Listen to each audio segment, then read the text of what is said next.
So our AP Physics goals for this presentation is to understand the concept of electric potential, to calculate the electric potential and potential difference at different points in a field, to determine the work done on a charge in an electric field, and note the speed that it gains. Also, given a sketch of equipotentials, determine the electric field at various positions. Okay, so first let's get down some vocabulary. Our first vocabulary term is electric potential. What is electric potential? So, electric potential is the potential energy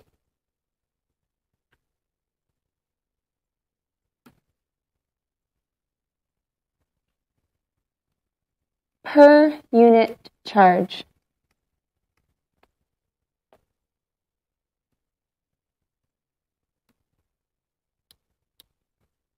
So we can write this as units in terms of potential energy. That's joules. Let's write this out versus variables. We have potential energy per unit charge. So the units for potential energy, or any energy in general, is joules. And for charge, Q is coulombs. And we can replace joules, which is the energy, that's equal to the work done, or change in energy is equal to the work done, which is equal to newtons times meters per charge. And what we just wrote in units, we're going to write as variables. This is force through a distance per charge.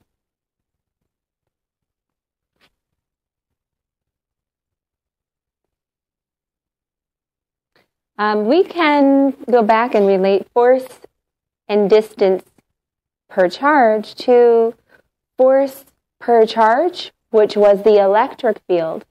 I'm going to write this over here. This is relating to an equation that we've seen before. Since force per unit charge is the electric field, the strength of the electric field, then this is equal to the electric field strength times distance. So the electric potential, we're going to give it its own unique variable, and that's V. We've seen V in volts. That's the same thing. So the voltage is equal to, so starting from here, the potential energy per unit charge.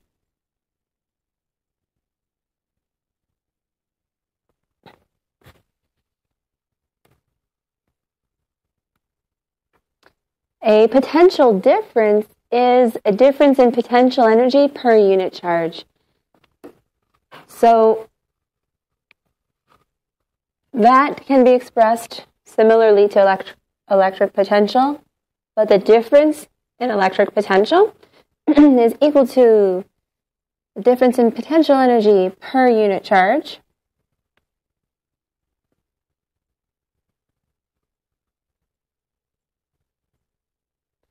and the potential is negative if we're losing potential energy, or so let's say if a particle is speeding up, the difference will be negative.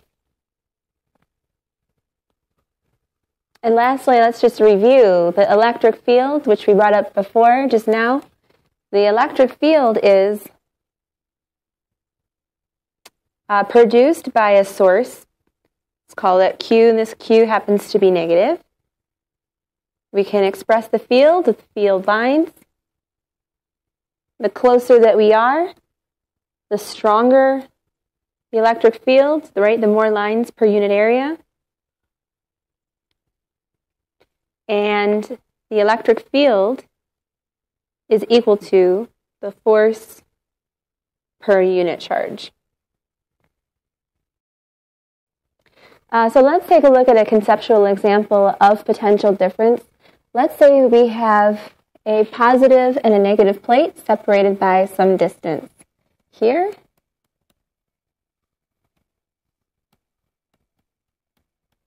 And we start off, let's say, with a positively charged, let's call this a proton here. So it's a point charge. So where it is at this position has a high potential energy, a lot of potential energy. And as it moves and accelerates closer to the negative plate, where it has a small potential energy.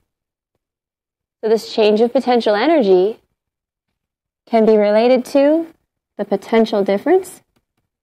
So delta V for the potential difference is equal to this change of potential energy per unit charge.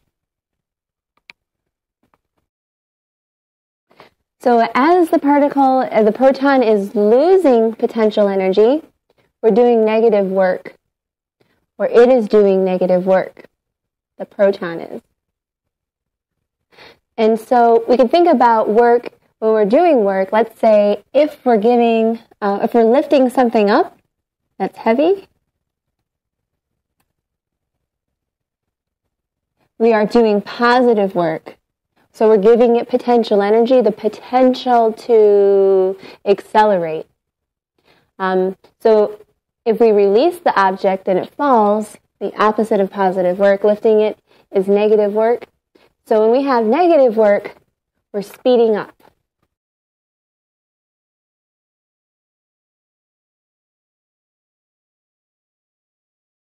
So here's a computational example we'll take a look at. Suppose an electron in the picture tube of a TV set accelerates from rest through a potential difference of delta V equals positive 5,000 volts. So now what we're looking at, what we're thinking about is a picture tube. So we started off at the negative plate, the electron here, negative charge particle, and it's going to go through the tube here, and this is positively charged, and the potential difference is equal to 5,000 volts.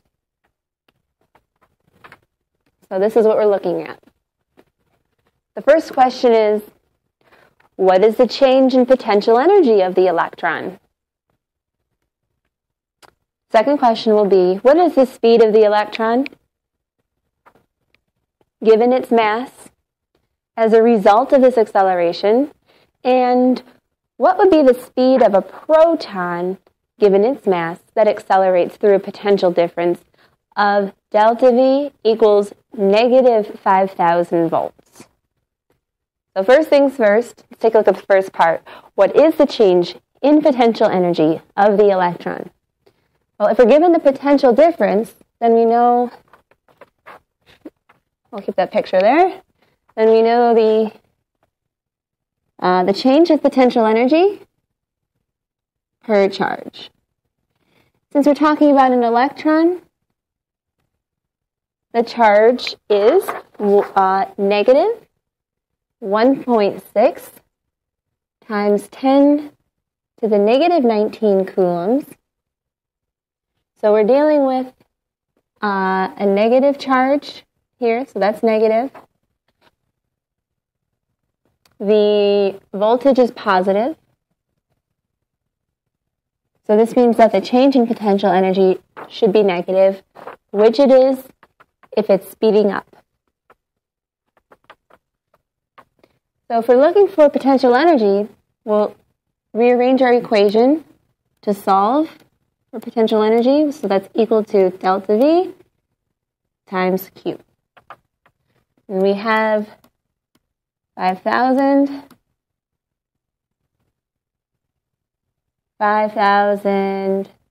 let's see, that's joules per coulomb, times negative 1.6 times 10 to the negative 19 coulombs.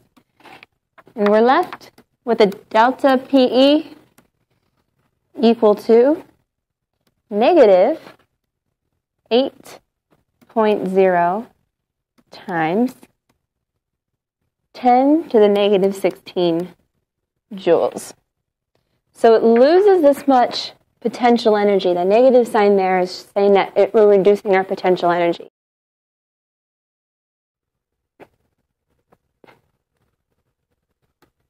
So the next part is, what is the speed of the electron if we're given the mass as a result of this acceleration? So the amount of potential energy that we lost, so that's a change of potential energy, losing this much potential energy, is going to equal the amount of positive kinetic energy, or the positive change in kinetic energy, so the kinetic energy that we gained. And this is because of the law of conservation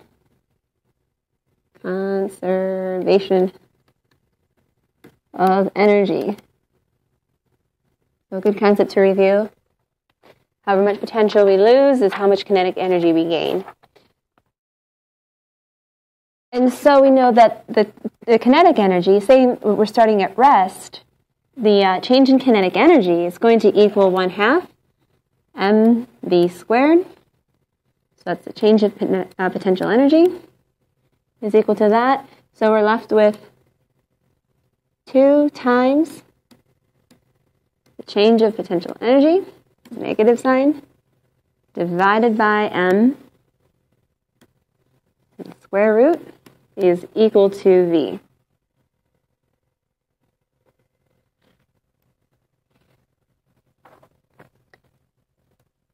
So we have our answer from our previous slide here. So it's negative 8 times 10 to the negative 16. And that's divided by 9.1 times 10 to the negative 31 kilograms is equal to the speed. And so that's going to be 4.2 times 10 to the 7 meters per second. So this is pretty high speed here. And we're not going to use relativistic terms yet, but we are dealing with extremely high speeds, pretty close to the speed of light. So let's take a look at the last problem here. What would be the speed of a proton given its mass? Notice the difference in size of the mass too. We have the electron had negative 31, right, exponent. So we're dealing with something that is times 10 to the 4 times bigger. So that's the one with 4 zeros after it. So 10,000 times bigger is the proton than the electron. That's why we don't consider the electron having much or any mass. We're talking about the mass of an atom.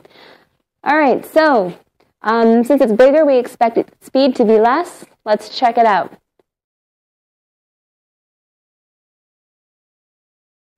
So the potential difference is equal to the change of potential energy per unit charge. So if we're looking for the change of potential energy, and that is going to be difference times Q. So we have negative 5,000 times the charge of the proton is the same amount as the charge of the electron, but it's positive. So that was 1.67, or we're just using 1.6. It's fine. Times 10 to the negative 19 coulombs. And this is joules per coulomb over here. So we have negative 8, again, times 10 to the negative 16 joules. So the change of potential energy has nothing to do with the mass of the charged object, but everything to do with the amount of charge of the object. So this is the amount of potential energy that it's losing. Negative sign here. And so to find out the speed, same part as before, the same problem as before, we're going to set that the potential energy that's being lost is equal to the kinetic energy that's being gained, which is equal to 1/2 mv squared. So then that is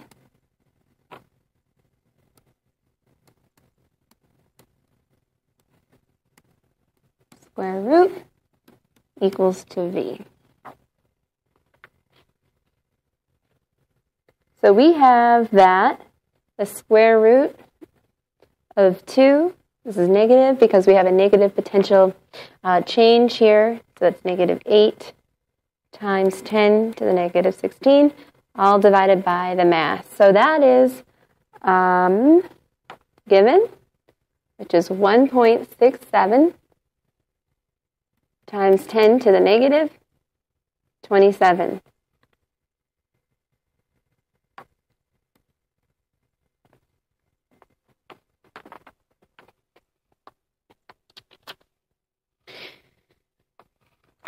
So that's equal to 9.8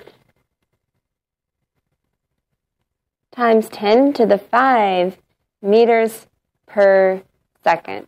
So about 100 times, almost 1,000 times less than the electron. Last term we're going to take a look at, the last concept we're going to look at here is the term called equipotential. And equipotential, equi meaning equal, and potential, this is one word, meaning potential energy or volts. So we can see different charges, kind of like a cartoonish picture, but different charges in this picture. We can tell which charges are attracted to each other and which ones are repelled by each other just by the way the lines are connected. So if we see the lines starting from one circle and ending in another, then we know that they're oppositely charged. So here we have, if this is negative, we've got positives here, here, and here. And it looks like between the interaction between these two charges are they're repelling each other. So we'd have a negative here as well as here. So equipotential lines are created perpendicular to the field lines. So these dark lines drawn here, the bold lines, are all perpendicular as we curve around to the field lines. And so the perpendicular lines, or the equipotential lines, are any place in the field where the potential per charge is the same. So equipotential lines, let's say we would have V at this point. Say V equals, let's say 15 volts here. The closer that we go, so that's all the way around, has the same voltage. Next line in, since we're closer, we should have more potential. So that would be, say, 20, etc. Anywhere around this circle here, we would have some potential or voltage here. So equipotential lines are just anywhere around the charge where the potential energy per charge is constant.